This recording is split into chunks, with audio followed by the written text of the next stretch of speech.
Hello friends, welcome back to my channel. आज मैं आप लोगों के लिए इंग्लिश का बहुत ही इंपॉर्टेंट एडवांस स्ट्रक्चर लेकर आया हूं, जिस पर हम लोग अपने डेली लाइफ में ऐसे सेंटेंसेस को रोज बोलते हैं। ये हमारा पार्ट 76 चल रहा है। अगर आपने अभी तक मेरे पिछले वीडियोज पार्ट 1 से पार्ट 75 तक के वीडियोज को नहीं देखा है तो आप 1 बाय 1 करके सारी वीडियोज को देख लेंगे, ताकि आपकी इंग्लिश इंप्रूव हो जाएगी और आप धीरे धीरे इंग्लिश बोलना सीख जाएंगे। तो हम लोग जो आज डिस्कस करेंगे, दो स्ट्रक्चर पर डिस्कस करेंगे। एक सिंपल प्रेजेंट टेंस पर बेस्ड सेंटेंसेस पर, और दूसरा सिंपल पास्ट टेंस पर बेस्ड सेंटेंसेस पर। तो इसके हम लोग दो स्ट्रक्चर लेके आए हैं। ओके, फर्स्ट वन और सेकेंड वन। तो एक जो है एक प्रेजेंट इंडेफिनिट टेंस पर है, यानी सिंपल प्रेजेंट पर है, और दूसरा जो है सिंपल पास्ट टेंस यानी सिंपल कह सकते हैं पास्ट इंडेफिनिट टेंस पर है। तो यदि किसी हिंदी सेंटेंस के वर्ब के अंत में ऐसा अगर आ जाएगा, ओके, वर्ब के बाद जो है तो है या ही तो है लगा रहेगा, तो आप इसको कैसे बनाएंगे। पास्ट में वर्ब के बाद जो है तो था या ही तो था ऐसा लगा रहेगा, तो ये प्रेजेंट में पर होगा। तो आप इस स्ट्रक्चर को लगाएंगे, सब्जेक्ट प्लस डू या does plus V1 plus subject plus other word. अगर पास्ट पर सेंटेंस बोलना चाहते हैं तो subject plus did plus V1 plus subject plus other word. तो यहाँ पे गौर से देखिए, मैं तुमसे प्यार करता तो हूँ, तो एक हिंदी सेंटेंस है, और हिंदी सेंटेंस यहाँ पे वर्ब देखिए, प्यार करना वर्ब है, और प्यार करना ये वर्ब देख पा रहे हैं, वर्ब है, और वर्ब के बाद जो है तो है या ही तो है लगा है। देखिए यहाँ पे तो हूँ लगा हुआ है, तो इसी में आ गया। देखिए वो वहाँ रोज जाती ही तो है, तो जाना जो है वर्ब है। आप जानते हैं, यू नो वेरी वेल, कि जाना जो है एक्शन वर्ड है यानी वर्ब है, और वर्ब के बाद ही तो है। देखिए यहाँ पे ही तो है, तो ये प्रेजेंट पर है। 1 से अगर 5 तक देखेंगे, पॉइंट नंबर 1 2 3 4 5, तो ये प्रेजेंट टेंस पर यानी प्रेजेंट इंडेफिनिट यानी सिंपल प्रेजेंट टेंस पर आधारित है। लोग तुम्हें पसंद करते तो हैं, तो यहाँ पे देखिए पसंद करना वर्ब है, और वर्ब के अंत में तो है लगा हुआ है। आप लोग अंग्रेजी जानते ही तो हैं, ये अंग्रेजी जानना जो है वर्ब है, और जानने के बाद जो है ही तो है। मैं तुम्हारे बारे में सोचता ही तो हूँ, तो यहाँ पे सोचना वर्ब है, और सोचना के बाद ही तो है। तो ये हम लोग बात कर रहे थे सिंपल प्रेजेंट टेंस पर, जिसको प्रेजेंट इंडेफिनिट टेंस कहा जाता है। दूसरा पार्ट को देखिए, वो तुमसे बात करती तो थी, तो ये पास्ट पर है, यानी पास्ट सिंपल पास्ट टेंस कह सकते हैं या पास्ट इंडेफिनिट टेंस। देखिए वो तो यहाँ पे वर्ब देख पा रहे हैं कि वर्ब था करना, बात करना वर्ब है, और वर्ब के अंत में तो थी है, तो यहाँ पे तो था, तो थे, ते थी इसमें आ जाएगा। नेक्स्ट देखिए, वो तुमसे वहाँ मिला ही तो था, तो यहाँ मिला ही तो था, तो मिलना जो है वर्ब है, और वर्ब के अंत में ही तो था, यहाँ पे देख पा रहे हैं ही तो था।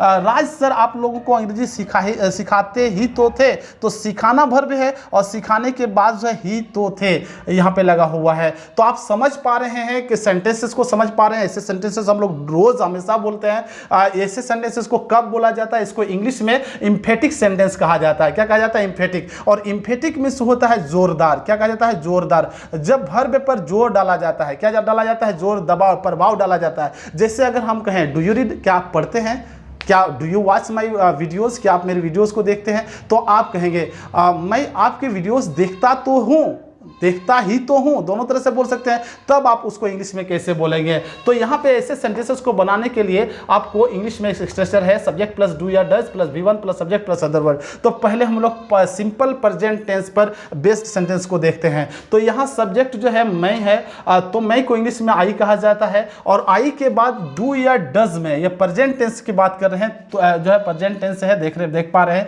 तो प्रेजेंट टेंस में आई के बाद अब डू या डज लगाएंगे। तो डू कहाँ लगाया जाएगा? फर्स्ट पर्सन में आप डू लगाएंगे, सेकंड पर्सन में डू लगाएंगे, और थर्ड पर्सन प्लूरल नंबर के साथ आप डू का यूज करेंगे। ओके, डज कहां लगाएंगे? जो है थर्ड पर्सन सिंगुलर नंबर के साथ लगाएंगे। थर्ड पर्सन सिंगुलर नंबर याद रखेंगे आप। ओके, मेरे पिछले वीडियोस को देखेंगे तो आपका और कॉन्सेप्ट क्लियर हो जाएगा। तो यहां पे देख पा रहे हैं मैं, आई, डू, ये फर्स्ट पर्सन है, और फर्स्ट पर्सन के साथ डू का यूज किया जाता है। आई डू लव यू, तो यहाँ पे सब्जेक्ट वर्ब से पहले आपको डू या डज लगाना है। अगर सीधा रहता मैं तुमसे प्यार करता हूं, तो आई लव यू होता। अगर आप उसी को कह रहे मैं प्यार तो करता तो हूं, मैं तुमसे प्यार करता ही तो हूं, मैं तुमसे प्यार करता तो हूं, तो आप दबाव डाल रहे हैं, कोई सामने वाला आप पर डाउट कर रहा है, क्या तुम मुझसे डू यू लव मी, क्या तुम मुझसे प्यार करते हो, तो सामने वाले को आप कहना चाहते हैं हाँ मैं प्यार करता तो हूँ, yes I do love you, तो यहाँ पे आप जो डू का यूज करते हैं, यानी आप जो है प्यार पर, लव पर क्या कर रहे हैं, कोई आप पर डाउट कर रहा है तो इस पर आप जो है प्रभाव डाल रहे हैं, इम्फेटिक डाल रहे हैं, एक तरह का इम्फेसिस कर रहे हैं, एक तरह का प्रभाव डाल रहे हैं और कह रहे हैं हाँ करता तो हूँ, यस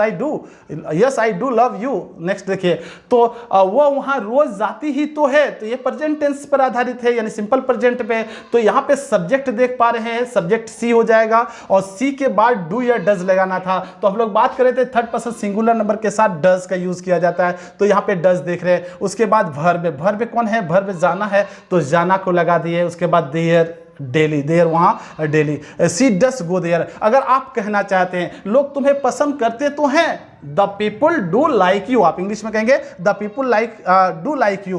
क्यों? क्योंकि पीपुल जो है ये थर्ड पर्सन है, और लेकिन थर्ड पर्सन के साथ पुलर नंबर है और पुलर नंबर के साथ डू का यूज करेंगे, यानी जस्ट वर्ब के पहले आप डू या डज का यूज कर देंगे तो आपका हो जाएगा। जैसे अगर आप कहते लोग तुम्हें पसंद करते हैं, द पीपुल लाइक यू, लेकिन अगर कहते हैं लोग तुम्हें पसंद करते तो हैं या लोग तुम्हें पसंद करते ही तो है, तब क्या लगाएंगे, the people do like you, do का यूज कर देंगे। नेक्स्ट देखिए, अगर आप कहना चाहते हैं आप लोग अंग्रेजी जानते ही तो हैं, आप लोग अंग्रेजी जानते ही तो हैं, तो आप इंग्लिश में कहेंगे यू डू नो इंग्लिश। क्या बोलेंगे आप, यू डू नो इंग्लिश, मैं इंग्लिश जानता ही तो हूँ, आई डू नो इंग्लिश ऐसे बोलेंगे। ओके, और मैं इंग्लिश जानता हूँ अगर कहते तो आई नो इंग्लिश। नेक्स्ट देखिए, मैं तुम्हारे बारे में सोचता ही तो हूँ, तुम मेरे बारे में नहीं सोचते, you don't think, I think, क्या मुझे लगता है, you don't think about me, तुम मेरे बारे में नहीं सोचते हो। बोले नहीं मैं तुम्हारे बारे में सोचता ही तो हूँ, no no no, I do think about you, आप इस तरह से बोल सकते हैं। नेक्स्ट देखिए,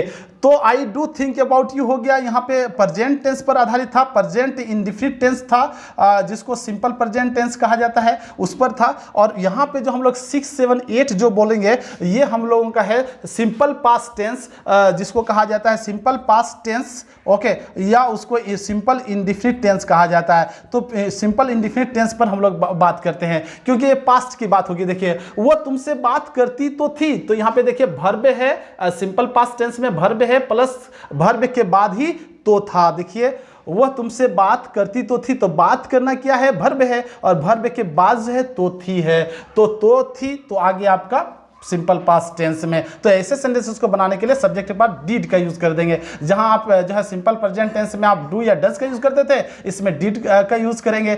चाहे आपका सब्जेक्ट फर्स्ट पर्सन हो, सिंगल सेकंड पर्सन हो, थर्ड पर्सन हो, या थर्ड पर्सन पुलर नंबर हो, ओके, उसके साथ या सिंगुलर नंबर हो, उसके साथ आप डीड का यूज कर देंगे। तो बहुत ईजी है इसको पहचानना। ओके, उसके बाद verb plus object plus other word लगा देंगे। देखिए, वो तुमसे बात करती तो थी, तो सी लगा दिए, सब्जेक्ट के बाद डीड लगाना है और वर्ब के पहले ही डीड लगाना है। आप सोच समझ में आ रहा है कि वर्ब के पहले डिड लगाएंगे, तो सी डिड टॉक टू यू, वो तुमसे बात करती तो थी, तुम उससे वहां मिला ही तो था। अगर आप कहना चाहते हैं तुम उससे वहां मिला ही तो था, तो इसको इंग्लिश में कहेंगे you did meet him there. You लगाएंगे, सब्जेक्ट है यू, उसके साथ डिड लगा देंगे, मिलना वर्ब है, मिलना वर्ब है, और मिलना के बाद जो है आप जो है क्या लगाएंगे, हिम, मतलब उससे, ये ऑब्जेक्ट है, ऑब्जेक्ट यहाँ पे देख पा रहे हैं कि वर्ब के बाद ऑब्जेक्ट लगाएंगे, हिम और देयर वहां। अगर आप कहना चाहते हैं राज सर आप लोगों को अंग्रेजी सिखाते ही तो थे, तो आप कहेंगे Raj sir did teach you English, Raj sir लगा देंगे, उसके बाद डिड का यूज करेंगे, उसके बाद वर्ब लगाएंगे